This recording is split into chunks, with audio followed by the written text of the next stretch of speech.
இன்றைக்கி நாங்கள் ஓமப்பொடி எப்படி செய்கிறதுன்னு பார்ப்போம். அதாவது ஓமப்பொடி செய்கிறதுக்கு எங்களுக்கு முதல் இந்த ஓமம் இருக்குது தானே, ஓமத்தை நாங்கள் என்ன செய்யணும், தண்ணியில் ஊற வைக்கணும். தண்ணியில் ஒரு 3 மணித்தியாலும் நான் ஊற வச்சுருக்கிறேன். ஓமத்தை தண்ணியில் ஊற வச்சு இதை நாங்கள் வடிகட்டித்தான் நாங்கள் இந்த மாக்குள்ளே கலக்க போகிறோம். நாங்கள் சேர்க்குற மாவெல்லாம் சொல்கிறேன் ஓமப்பொடி. அதாவது நான் ஒரு கொஞ்சமாக ஒரு 2 டேபிள் ஸ்பூன் நான் ஆனால் இது கொஞ்சம் பொடியான ஓமப்பொடி, அதை நான் ஊற வச்சிருக்கிறேன். அதோட 250 கிராம் கடலைமா அதை நல்லா சலிச்சு வச்சிருக்கிறேன். ஏன்னா ஓமப்பொடி அந்த அந்த அச்சு சின்னனாக இருக்கும். அப்போ நாங்கள் அது புளியக்கெல்லாம் கொஞ்சம் கஷ்டமாக இருக்கும், சலிச்சு வச்சிருக்கிறேன். அதாவது மாவை அரிச்சு வச்சிருக்கிறேன். அதோட இங்கே பாருங்க, அரிசிமா அதாவது இடியப்பமா எடுத்திருக்கிறேன். வெள்ளை அரிசிமா 250 கிராம் எடுத்து வச்சிருக்கிறேன். 250 கிராம் வெள்ளை அரிசிமா, 250 கிராம் கடலைமா. அதோட நான் கொஞ்சம் இதில் ஒரு சீக்ரெட் இருக்கு. என்னன்னா கொஞ்சம் கிறிஸ்பியாக வரும். கிறிஸ்பியாக வர்றதுக்கு நாங்கள் இது பொட்டுக்கடலைமா நான் ஒரு 30 கிராம் எடுத்து வச்சிருக்கிறேன். 30 கிராம் பொட்டுக்கடலைமா. அதோட கொஞ்சமாக அதாவது தனி மிளகாத்தூள் காரப்பொடி, அதோட 1.5 டீஸ்பூன் உப்பு, இவ்வளவும் எடுத்து வச்சிருக்கிறேன். இதோட இன்னொன்று நீங்கள் மாவு குழைக்கக்குள்ள கொஞ்சம் பட்டரும் சேருங்க. உங்களுக்கு பட்டர் சேர்த்தா இன்னும் கிறிஸ்பியாக வரும். அதோட கொஞ்சம் தண்ணி, அந்த தண்ணியும் நாங்கள் இப்போ தண்ணி கடலைமா அரிசிமா ஓமப்பொடியை ஊற வச்சிருக்கு, உப்பு மிளகாத்தூள் பொட்டுக்கடலைமா எல்லாம் எடுத்து வச்சிருக்கிறோம். வாங்க இப்போ நாங்கள் மாவை குழைப்போம். இப்போ பாருங்க, நாங்கள் மாவை குழைப்போம். மாவை குழைக்கிறதுக்கு முதல் 250 கிராம் கடலைமா, அதோட 250 கிராம் அரிசிமா, அதோட இந்த 30 கிராம் பொட்டுக்கடலைமா, அதோட உப்பு, அதோட இந்த காரப்பொடி அதாவது தனி மிளகாத்தூள். அதோட இப்போ நான் இந்த ஓமத்தை வடித்து ஊற்ற போகிறேன். நான் கொஞ்சம் பொடியான ஓமம் மண்டபடியாக நான் சின்ன கண்ணுள்ள அந்த வடிகட்டியில் வடித்து விடுறேன். அதோட பாருங்க, இப்போ இதை கொஞ்சம் குழைச்சிட்டு இதை கொஞ்சம் பிசைஞ்சிட்டு நாங்கள் என்ன செய்யணும்,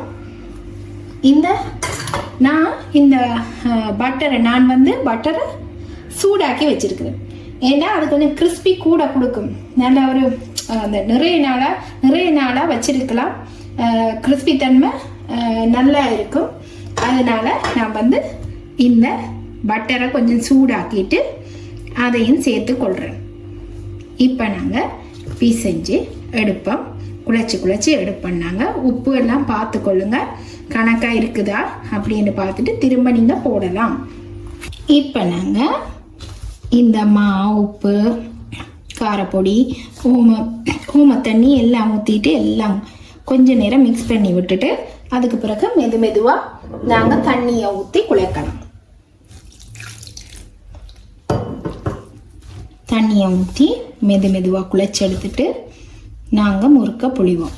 உப்பெல்லாம் பார்த்துக்கொள்ளுங்க, உப்பெல்லாம் உங்களை கணக்காக நீங்கள் பார்த்துட்டு ஊற்றலாம். கொஞ்சமாக தண்ணியை ஊற்றி குழைங்க.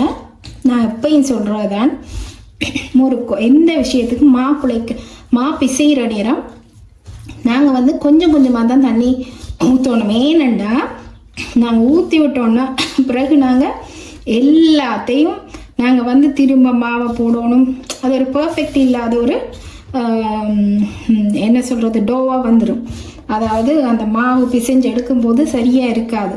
அதை விட நாங்கள் செய்கிற சாப்பாடு பர்ஃபெக்டாக இருக்கணும்னா நாங்கள் என்ன செய்யணும், மெதுவாக பொறுமையாகத்தான் நாங்கள் சமையலை செய்யணும். இப்போ நாங்கள் குழைச்சி எடுப்போம். நான் குழைச்சி எடுத்துட்டு உங்களுக்கு காட்டுறேன் எந்த பதத்துக்கு உங்களுக்கு அந்த மாவுண்ட தன்மை இருக்கணும்னு காட்டுறேன். நான்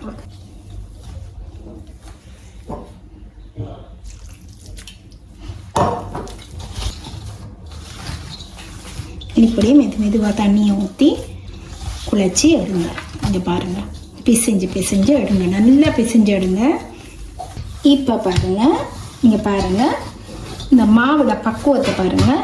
இங்கே பாருங்கள், இங்கே ஒட்டியும் ஒட்டாமலும் இருக்கணும் இந்த மாப்பதம். அப்போத்தான் உங்களுக்கு புளியறது ஈஸி. அதாவது புளியும் போது உங்களுக்கு கஷ்டம் இல்லாமல் புளியலாம். நல்ல ஸ்மூத்தான மாவாக இருக்கணும். இங்கே பாருங்கள், இந்த பதத்துக்கு மாவை ஒட்டியும் ஒட்டாத பதத்துக்கு நீங்கள் லூஸாக பிணைஞ்சு வச்சுருங்க. அதாவது நல்லா பிசைஞ்சு வச்சுருங்க. பிசைஞ்சு வச்சுட்டு நாங்கள் இனி முறுக்க ஓமப்பொடியை நாங்கள் எண்ணெயில் நாங்கள் பொரிச்சு எடுப்போம். வாங்க. இப்போ பாருங்கள், இந்த மாவை நாங்கள் முறுக்குரலில் போட்டு நாங்கள் பிழிய போகிறோம். அதாவது இதுதான் ஓமப்பொடி அச்சு. இந்த இருக்குது, குட்டி குட்டியாக இருக்கும். இதை நாங்கள் கொஞ்சம் எண்ணெய் பூசிட்டு, கொஞ்சமாக எண்ணெயை பூசிட்டு நாங்கள் அச்சை போட்டு இந்த ஓமப்பொடி, அதாவது ஓமப்பொடி மா நாங்கள் பிசைஞ்சு வச்சுருக்கிற மாவை கொஞ்சமாக இப்படி போட்டு நாங்கள் பிழிஞ்சு எடுக்கலாம். அதோட உங்களுக்கு கஷ்டம்ண்டா இப்போ டிரெக்டாக என்ன சொல்கிறது, டிரெக்டாக நீங்கள் கொண்டு போய் அடுப்பில் போடுறது கஷ்டம்ண்டா நீங்கள் அந்த எண்ணெய் சட்டியில் போடக்குள்ள பயமாக இருக்கண்டா நீங்கள் என்ன செய்யணும், ஒரு இப்படி தட்டை எடுத்து வச்சுருங்க. அதில் கொஞ்சமாக எண்ணெயை பூசிட்டு மேலால் புளிஞ்சு விட்டுட்டு அதை கொண்டு போய் நீங்கள் திருப்பினீங்கன்னா, எண்ணெய் சட்டியில் திருப்பினீங்கன்னா உங்களுக்கு ஈஸியாக புளிஞ்சு எடுக்கலாம். பாருங்கள், போண்டு புளிஞ்சு காட்டுறேன் உங்களுக்கு. பாருங்கள், இங்கே பாருங்கள், இப்படியே புளிஞ்சு நீங்கள் வச்சுட்டு இங்கே பாருங்கள், ஃபுல்லாக இப்படியே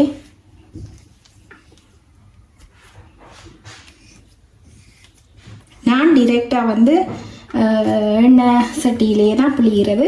இங்கே பாருங்கள், இப்படி புளிஞ்சிட்டு நீங்கள் கொண்டு போய் எண்ணெய் சட்டியில் நாங்கள் பொரிச்சு எடுக்கலாம். வாங்க போய் பார்ப்போம். இப்போ பாருங்கள், நாங்கள் சட்டியில் எண்ணெயை ஊற்றிட்டு அடுப்பை பற்ற வச்சு நாங்கள் எண்ணெயை நாங்கள் சூடாக்கணும். நல்லா சூடான பிறகு இப்படி நீங்கள் போட்டிங்கன்னா பாருங்கள் எப்படி மேலே எழும்பி வருதுண்டு. இந்த நேரம்தான் நீங்கள் முறுக்க போடணும். அந்த சட்டியில் எண்ணெய் சூடாகாமல் ஒரு நாளும் பலகாரங்கள் போடாதீங்க. எண்ணெயை முழுக்கும். அதை விட அந்த பலகாரங்கள் செஞ்சு வேஸ்ட்டாக போயிடும். இப்படி அந்த பாருங்கள் பபிள்ஸ் விட்டு அதுவாக மேலே வரும், டக்குன்னு எழும்பி வரும். அப்படியே மேலே எழும்பி வந்தோடனே நீங்கள் டக்குன்னு பாருங்க மேலே எழும்பி வந்துட்டுது. இப்போ நாங்கள் இப்போ போட்டால் இப்படி ஒரு சின்ன துண்டு போட்டால் இப்படியே எழும்பி வரணுங்க. எழும்பி வந்துட்டு இப்போ கணக்கான பதம், இந்த கணக்கான எண்ணெய் சூடாக இருக்குது. நாங்கள் இதை நாங்கள் இப்போ நான் உங்களுக்கு புளிஞ்சு காட்டின மாதிரி, அதாவது புளிஞ்சு காட்டினேன். இப்படி தட்டில் பிழிஞ்சு எண்ணெயை பாருங்க, தட்டில் எண்ணெயை பூசிட்டு அதில் புளிஞ்சிட்டு இப்படி திருப்பினா அதை அப்படியே விழுந்தா உங்களுக்கு கையும் சுடாது.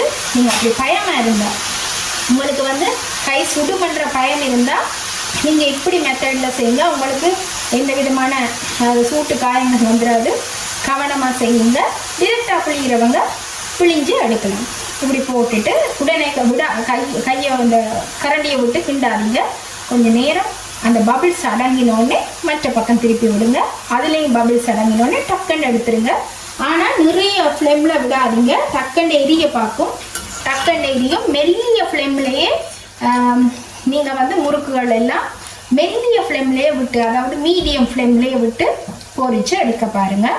ஏனெண்டா அந்த கலரும் மாறிடும், டக்குண்டு அந்த என்ன சொல்கிறது கருகி போயிடும். அதனால் கவனமாக மீடியம் ஃப்ளேமில் வச்சு நீங்கள் பொரிச்சு எடுங்க. பாருங்கள், இப்போ பபிள்ஸ் அடங்கிட்டு இப்போ நாங்கள் எடுக்கலாம். பபிள்ஸ் அடங்கினோடனே நீங்கள் எடுக்கலாம் இந்த முறுக்கை. இங்கே பாருங்கள் பபிள்ஸ் அடங்கிட்டு இங்கே பாருங்கள் எப்படி வந்திருக்கு ஓமப்பொடி. நீங்களும் இப்படி செய்யுங்க. எல்லாத்தையும் நாங்கள் பொரிச்சு எடுப்போம். இப்போ பாருங்க இந்த ஓமப்பொடி செஞ்சாச்சு.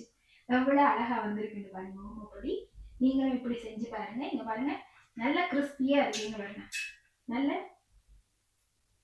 சத்தத்தை பாருங்க.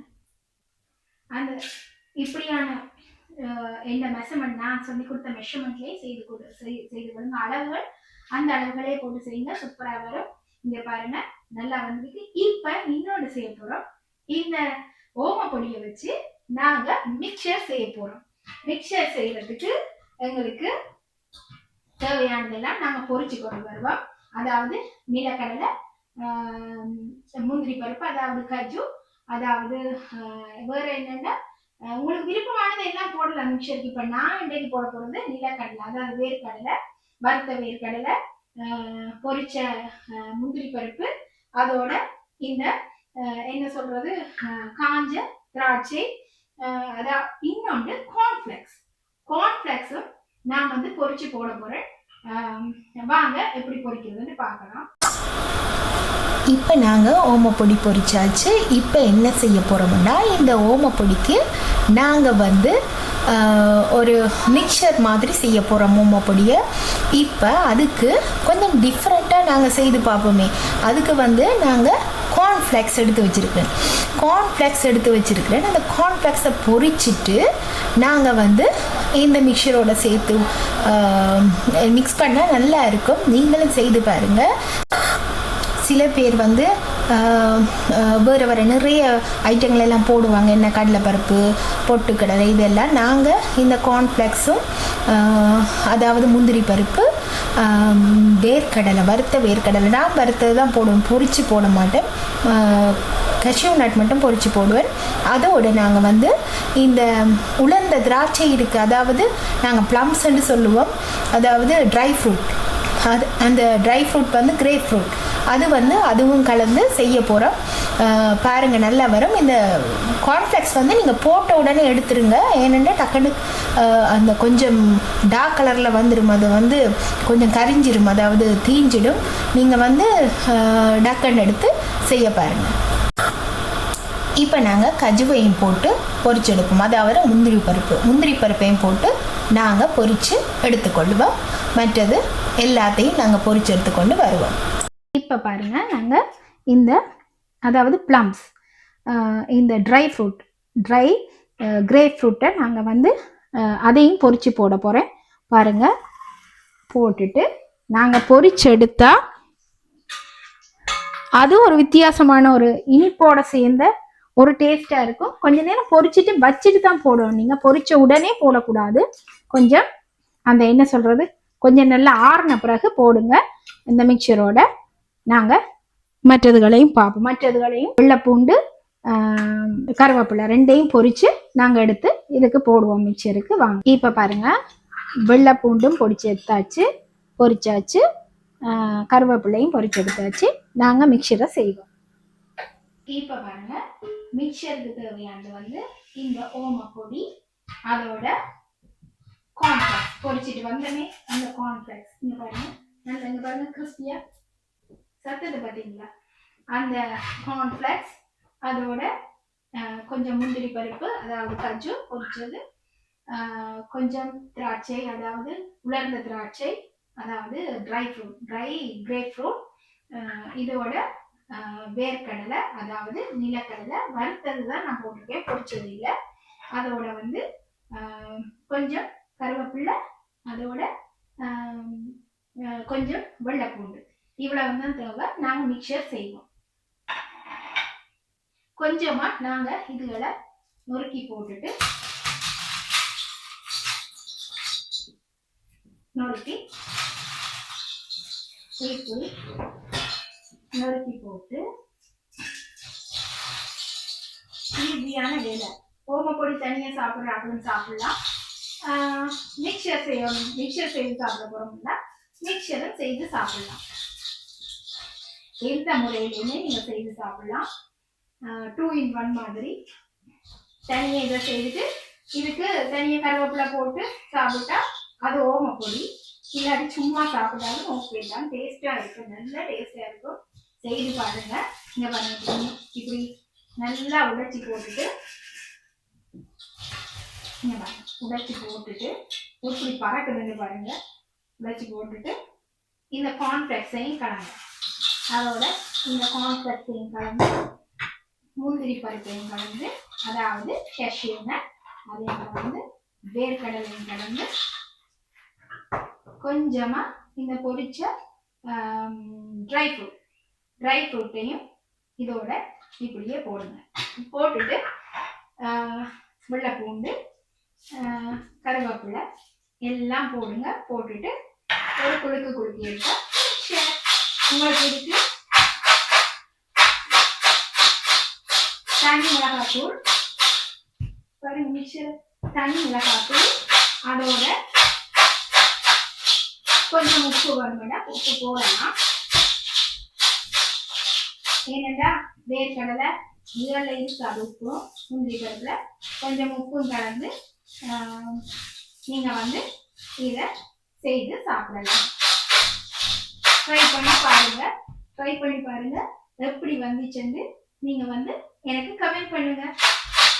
இப்போ பாருங்க, மிக்சரும் ரெடி ஆயிட்டு. இங்கே பாருங்க, அதோட ஓமப்பொடி தனியாக சாப்பிட போறீங்கன்னா சாப்பிடலாம்.